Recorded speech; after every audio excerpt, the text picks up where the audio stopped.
I made the mistake of having velvet taco on a Monday, and everything was good. I ate my 4 or 5 tacos and some chips with elote. I was fine.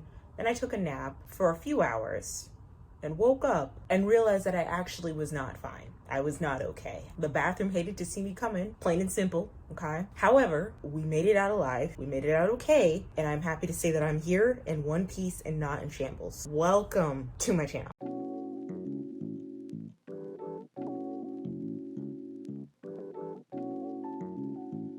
Hello everyone. Welcome to my channel. My name is Exis and this is my channel, Exis Does. Hello, how are you doing? Hope your day is going well. And if you were to ask me what I do on this channel, it is somewhere in between what I do, commentary, a twinge of vlogging, and my best. Today, we are just doing traditional old commentary. How do we know this? Because I brought out a plushie, and this is a veteran to the Exis Does cinematic universe. It's my little pupa stuffed animal that I have carried around with me for quite some time. And so today, what I really want to talk about is MrBeast and the YouTube ecosystem. Mind you, I have learned so much from the whole entire MrBeast controversy, down to the accurate information that has been conveyed, all the way to like the inaccurate information that's been pushed. I have learned a lot, and I find it interesting that I don't know if we can call it a downfall just yet, but his alleged or expected downfall has came out now instead of sooner. For the community of people who don't know who MrBeast is, I will just briefly give y'all the run. MrBeast is one of the most influential, impactful, and probably the wealthiest YouTubers on the platform right now.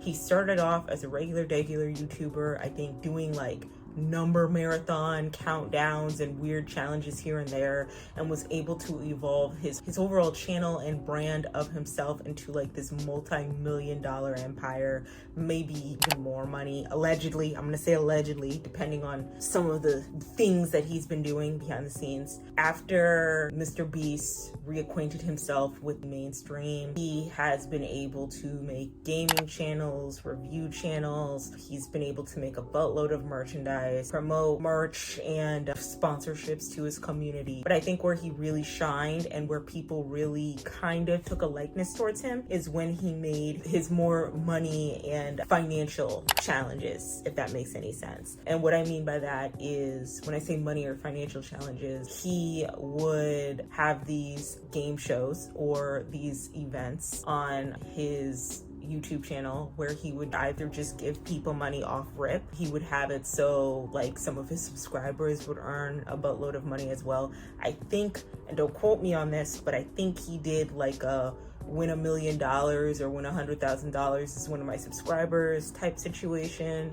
He also would give money to people who are in kind of a rough spot. And then he'd also have his little game shows where he would have either regular people or YouTubers win money either for themselves or to donate to their favorite charities. And I think this is where he really stood out as a creator, because in hindsight, and textbook, it seems kind of greedy being able to fling money left and right at all different types of people. It does feel a little, thoughtful and genuine that he was able to take this money that he had earned from YouTube, from his viewership and from his supporters, and funnel it back into the community and some sort of philanthropic type of level or philanthropic vibe. And I think a lot of people appreciated him from that. I side-eyed him every time he was just giving money away because it felt very disingenuous. Some of his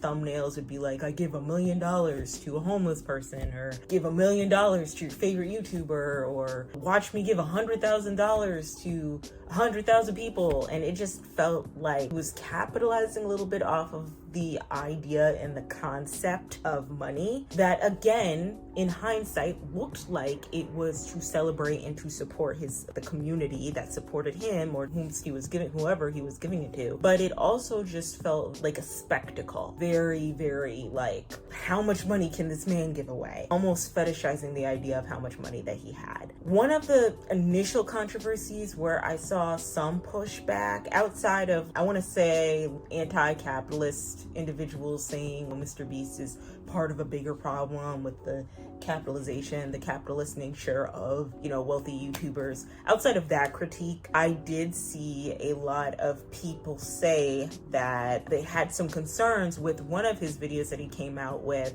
where he was building 100 wells in Africa. And it almost seemed to me, when this video came out, that the common narrative amongst many popular commentary YouTubers is, what's wrong with him giving water to an impoverished country that's not going to take care of their own people? And yeah, I mean, what is wrong with that, right?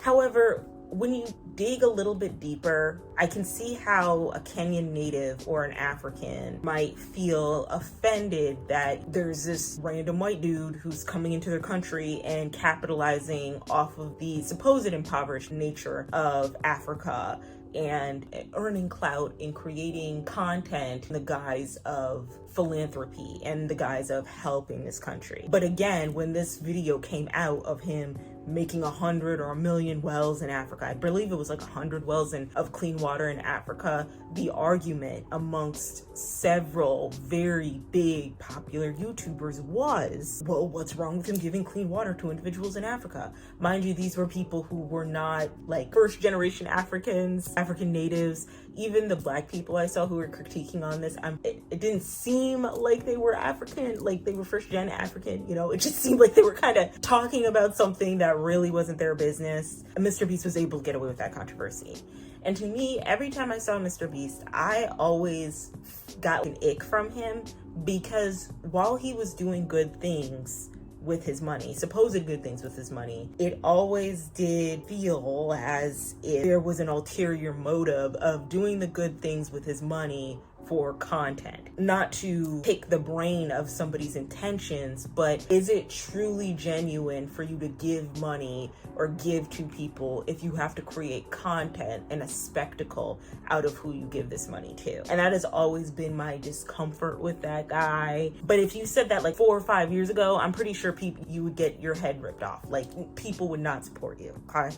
And then fast forward a couple years later, around last year, 2023, and some controversy came out. I think it started with Rosanna Pansino talking about how she was mistreated on a MrBeast game show with a bunch of popular YouTubers. So she didn't get proper screen time, and she felt like the money to her charity wasn't well compensated. From this, she was able to capitalize off of this controversy and kind of do some sort of podcast tour, where she was on Trisha Paytas' podcast explaining what happened to her during the MrBeast games, and then H3 podcast explaining what happened to her, until Jimmy, that's MrBeast's real name, by the way, Jimmy Donaldson, reached out to her personally, and this is where she kind of retracted her statement, or attempted to retract her statement, and kind of moved forward as is. However, there was some controversies that were still bubbling underneath the surface. Fast forward to sometime this year, and it comes out that MrBeast has in fact had creeps in his bubble, in his circle, and in his orbit. And unfortunately, it came from one of his transgendered close friends, Ava Chris Tyson. It had came out that she had ties with Shadman, who is a not safe for work artist that supports Lolicon. And just a side note, okay, because I've known about this motherfucker for a minute, all right? I've known about Shadman. I remember very clearly there were some really big content creators that I knew in the not safe for work sphere that were supporting and defending that man. And when I tell you, it felt like the biggest gaslight to see these people platform this man and defend him and his intentionality behind his artwork. That man was never shit. He ain't shit. He never will be shit. He's whack. His art style, whack. His thought process, whack. The way he draws minors, whack. All of it's whack. But me, I'm fresh as fuck. Ava Chris Tyson, I believe, is the friend that Jimmy had who had close ties with Shadman or supported Shadman's work. Then it also came out that Ava Chris Tyson was having inappropriate conversation with minors on MrBeast's group chat. Then this is where like facts get a little murky, because from here on out, already MrBeast supporting his transgender friend Ava Chris Tyson. The optics don't look good. There's a lot of people who are very transphobic transphobic and just don't like transgender people at all.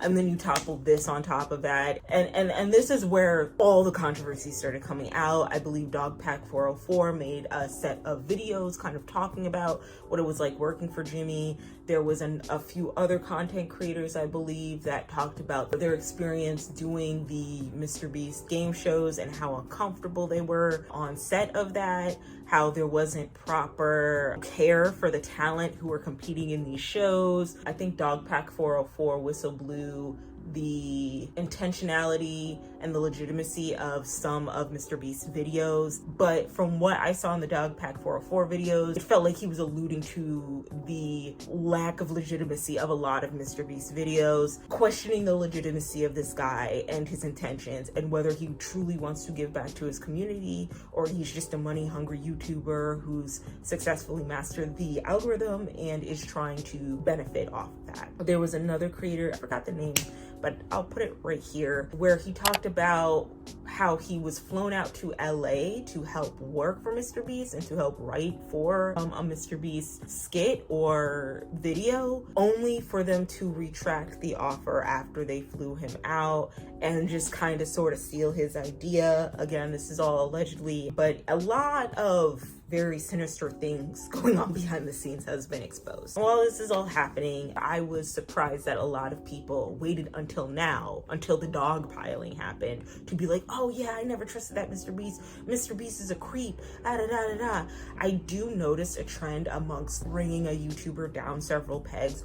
The one thing that will give everybody a collective ick is if minors are involved, okay? Just look at some of the big YouTubers who have lost favor in their audience and favor with the masses. Miranda Sings, Onision, James Charles, all of those creators, those big creators, had some sort of controversy with minors. And as soon as that gets out and gets circulated into the internet sphere, that is when you can almost guarantee that the collective, the masses, will never look at them the same way they used to, in my opinion. So from a takedown standpoint, and by takedown I mean if you genuinely just hated MrBeast on some Rosanna Pansino type shit, if you wanted to take this man down, solidifying that one of his friends in his orbit has been doing very inappropriate things with minors, it's just a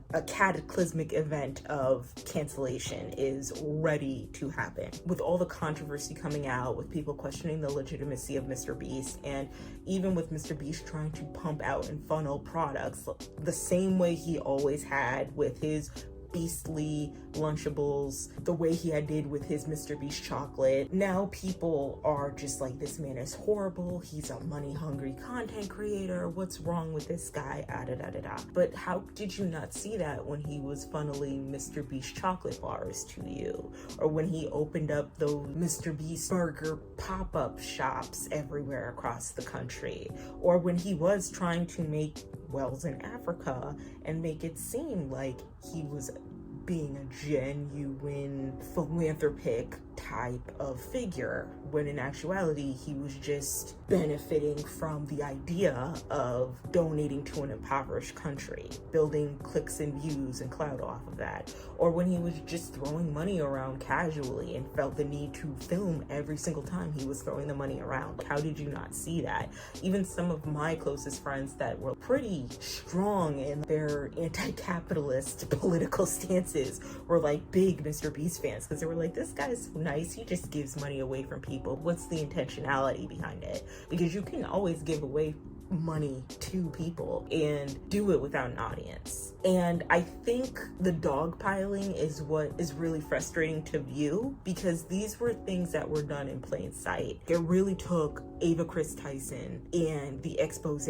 of them talking to minors for y'all to realize that MrBeast was doing some problematic stuff, for them to be some digging. Shouldn't y'all have kind of already knew? You guys were just blindly supporting. Because if you think about it, this is probably stuff going on behind the scenes that everybody knew about and that everybody was complicit in and nobody had much to say. But now is when we start talking about it. Right before MrBeast is about to sign MrBeast type game show with Amazon, now is when all of this information comes out. Now is when people decide to talk about the situation. I'm glad people are talking about this and exposing him. Quite frankly, I'm not really surprised about it, but it just feels like it took way longer than it needed to. And if we just all looked and weren't blinded by the facade of this regular quirky everyday dude acquiring a lot of money and giving it back to people, we would have been able to really see what was actually going on. And I do question a little bit the intentionality behind certain individuals trying to expose MrBeast. I have this aversion towards creators who hop on a controversial situation just to get ahead of a story. I've seen people do this during the whole James Charles Dramageddon situation that was going on a couple years ago. I also saw it again with the Miranda Sings controversy that happened, I want to say 1 or 2 years ago.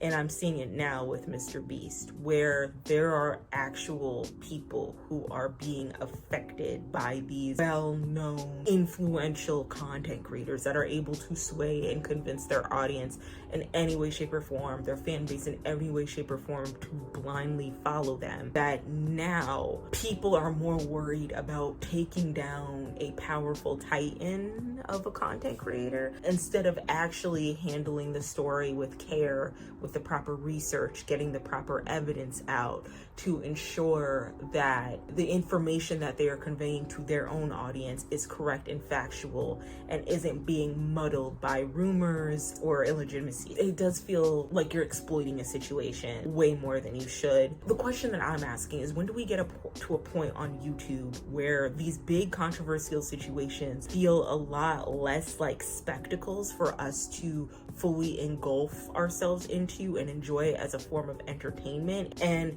they start to be a form of accountability where we take them seriously, we understand the nature of what's going on, and we move accordingly and not try to spread misinformation or incorrect instances that have occurred with said situation? When does it stop being more like a big sensational tabloid based off of cancellation? And when does it start to become a form of accountability that everybody takes very seriously? Like, when does that happen? When does that transition happen? Because the tabloidistic nature of a YouTube takedown is becoming more and more toxic to me by the instance. And it feels like people are so hyper focused on the takedown of a once beloved creator than they are more so focused on the individuals who were affected by said creator, the victims of said creator exploiting or abusing their power towards them. So you have to address that there's some sort of corruption going on when a YouTuber can so casually bring a whole boatload of an audience over the sheer fact that they have a lot of money that they can just supposedly give away. Like, you have to understand how stressful that could be for some people and how corrupted that instance could be as well. There had to be some sort of corners cut when selling that image to people, and that if the primary audience is in fact children, that there is some exploitative nature of those children going on. Which is why I could never, ever, I never want to make content for kids, because it just feels like a really big responsibility. And the idea of MrBeast being like YouTube's golden boy, his style of videos ultimately affected how we consume a lot of videos on YouTube. I eat 1,000 peanut butter and jelly sandwiches, or I stay underground for a whole month, or my buddy is in a basement for a year with a stinky ice cream machine and a smelly ass pool for $200,000. That type of format of video making, which is incredibly formulaic, is good for the algorithm, but does kind of cheapen the experience of what YouTube is supposed to be, where it's people connect to your videos and your content, your thought process, your brand and then they support you because it's YouTube, right? Whereas it just kind of turned into more of like a almost cable television-esque type of game show situation, something that you would probably hearken to early 2000s TV. That's kind of what it feels like watching a MrBeast video, and that's also what it felt like seeing a lot of well-off creators duplicate this formula of I went to 1,000 nail shops and this is what I found out, or I made 1,000 YouTube videos and this is what I found out, or can I eat 20 chocolate bars? Stick to the end and see, and don't forget to like and subscribe. Like, it just feels very generic and uninteresting. And I think with the downfall of MrBeast, a few things that we can take away from this is that formulaic nature of YouTube videos is getting old and tired. People don't like it. People don't want to see it anymore. And now we are in the day and age of authenticity. I don't think relatability and authenticity are the same thing, but people want to connect to you as a person. When you look at MrBeast as like an individual, even his brand, there's not really much to connect to with him. Like, you don't really know Jimmy Donaldson. You don't know this guy. You don't know who he is. You don't know his interests. You just know that he has a big enough budget to make a bunch of viral videos and give a boatload of money away to people, allegedly, right? Like, that's what you know. But you don't know who he is as a person.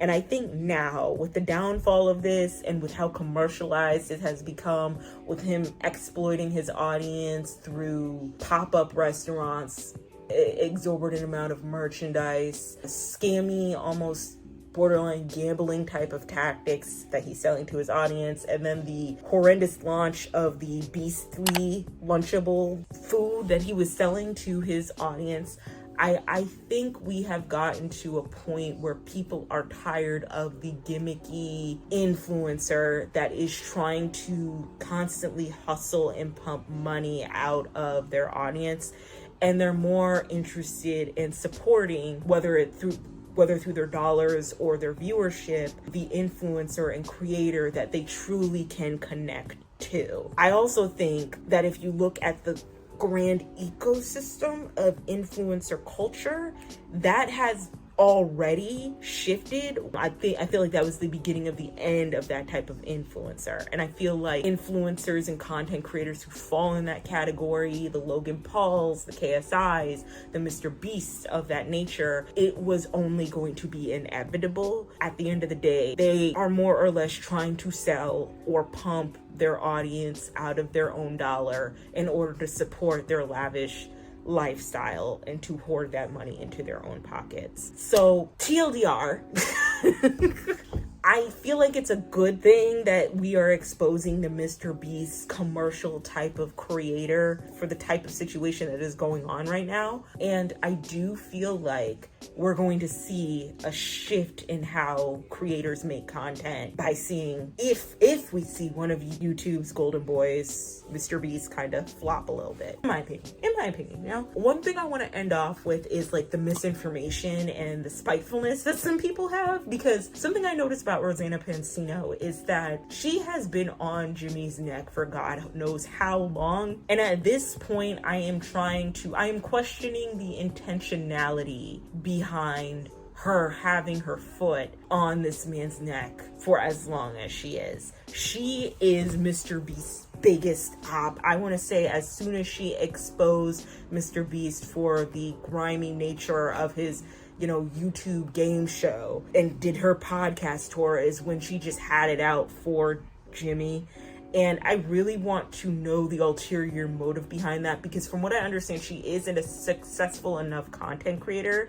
And I feel like if the content is good enough, that she shouldn't have to fall back on exposing MrBeast / Jimmy and focus more so on the content that she is well known for. A couple days or so ago, she came out with a video sharing what was supposed to be underaged pictures of Ivanka Trump that were handed around or seen throughout a MrBeast group chat that I guess was supposed to be an alleged work group chat, only to come out that the information of that picture being a minor, Ivanka Trump, was not a minor at all and was actually an 18-year-old Ivanka Trump, and kind of did like an A/B test of her thumbnails to see which imagery of, at the time, they thought was an underage Ivanka Trump thumbnail would be the most captivating, I guess. Needless to say, it could have gotten to a very dicey CP type of situation if Ivanka was a minor and they did post that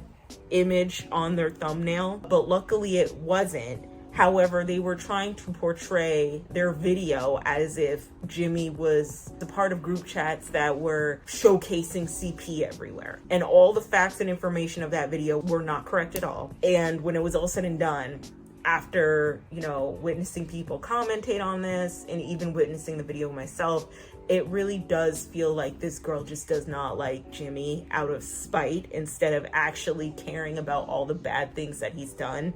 And I feel like with these situations, moving in spite can get you in so much trouble. Harping and ranking on a controversial figure or a scandalous figure for about 4, 5, 6, 7, 8, 9 videos at a time. Doing hobo tours of, you know, your experience with MrBeast or whatever, your experience with so-and-so or Miranda Sings or whatever, doing documentary after documentary, talking to, you know, said controversial creator's cousin twice removed on his dad's side, is very disingenuous, because it does feel like you are capitalizing off of a controversial situation and you don't actually care about the victims who were involved, whose lives have changed, who's been affected by the controversies that this creator has done. And I don't know, that's just my opinion. But yeah, I think that's all I got about the MrBeast situation. Do y'all think that he's gonna get canceled or taken down a peg where people might not take him as seriously anymore as a creator? Or do you think that he could just rebrand himself and allocate a new audience and people support him all over again? Personally, I feel like at this point, MrBeast is too big to be canceled officially. Like an Illuminati type cancellation. Like, he's too big for that, you know? He isn't called YouTube's golden boy for nothing. He's making that platform money. Whereas like someone like Illuminati really streamlined a lot of her content to the point where someone else could do the same thing she does and make just as much money. Or whereas Miranda Sings kind of was past her prime a little bit, same with James Charles, it feels like MrBeast does have potential to make the platform more money, which is a bit concerning. He'll still have a significant following that's willing to support him, and or he will probably rebrand himself into something more lovable by the masses. So yeah, that's that on that. This video wasn't as funny and as witty as I wanted it to be, but you know, sometimes it'd be like that. Sometimes I just gotta tell it to you straight, tell you my thoughts. Let me know in the comments your thoughts about the whole MrBeast situation. If you think that he is done for, or if you think that he can rebrand himself, if what you think might happen next, or how you feel about creators who just capitalize off of a scandalous situation instead of handling these stories with care and with some inkling of a journalistic nature. If there's any misinformation in my video, I'm gonna do my best to keep notes, like text notes as I usually do, but in case I do mess up on any details, feel free to nicely let me know in the comments so that I can address it in the description. But yeah, that's it. That's the end of my video. Thank you all so much for watching. As always, do not forget to like and subscribe, but more importantly, don't forget to drink water. All right, guys, love you. Bye.